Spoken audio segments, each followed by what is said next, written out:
नमस्कार, आप देख रहे हैं महानगर समाचार। मैं हूं आपके साथ श्वेता। तो चलिए रुक करते हैं आज की बड़ी और प्रमुख खबर पर।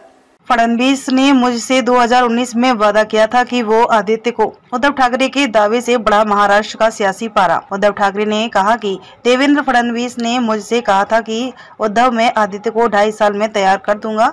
हम उन्हें 2.5 साल के बाद मुख्यमंत्री बना सकते हैं। शिवसेना यूबीटी के अध्यक्ष उद्धव ठाकरे ने शनिवार 20 अप्रैल को मुंबई के धारावी में एक रैली को संबोधित करते हुए एक बड़ा दावा किया है। उद्धव ठाकरे ने इस दौरान कहा कि तत्कालीन मुख्यमंत्री देवेंद्र फडणवीस ने 2019 में मुझसे कहा था कि वह दोनों दलों के बीच सत्ता बंटवारे के तहत उनके बेटे आदित्य ठाकरे को महाराष्ट्र के अगले मुख्यमंत्री के रूप में तैयार करेंगे। उद्धव ठाकरे ने यह भी कहा कि भारतीय जनता पार्टी के वरिष्ठ नेता फडणवीस ने उनसे कहा था कि वह अगले 2 से 3 साल में केंद्र की राजनीति में चले जाएंगे। वहीं रैली को संबोधित करते हुए उद्धव ठाकरे ने आगे कहा कि तत्कालीन बीजेपी अध्यक्ष अमित शाह शिवसेना अविभाजित के साथ गठबंधन करने के लिए उनके निजी आवास मातोश्री आए थे। उन्होंने दावा किया कि उस समय अमित शाह ने गठबंधन के तौर तरीकों पर चर्चा की थी। मैं आदित्य को 2.5 साल में तैयार कर दूंगा। उन्होंने कहा कि मुझे आश्वासन दिया गया था कि मुख्यमंत्री का पद 2.5 साल बीजेपी और अविभाजित शिवसेना के बीच के लिए साझा किया जाएगा। इसके बाद देवेंद्र फडणवीस ने मुझसे कहा कि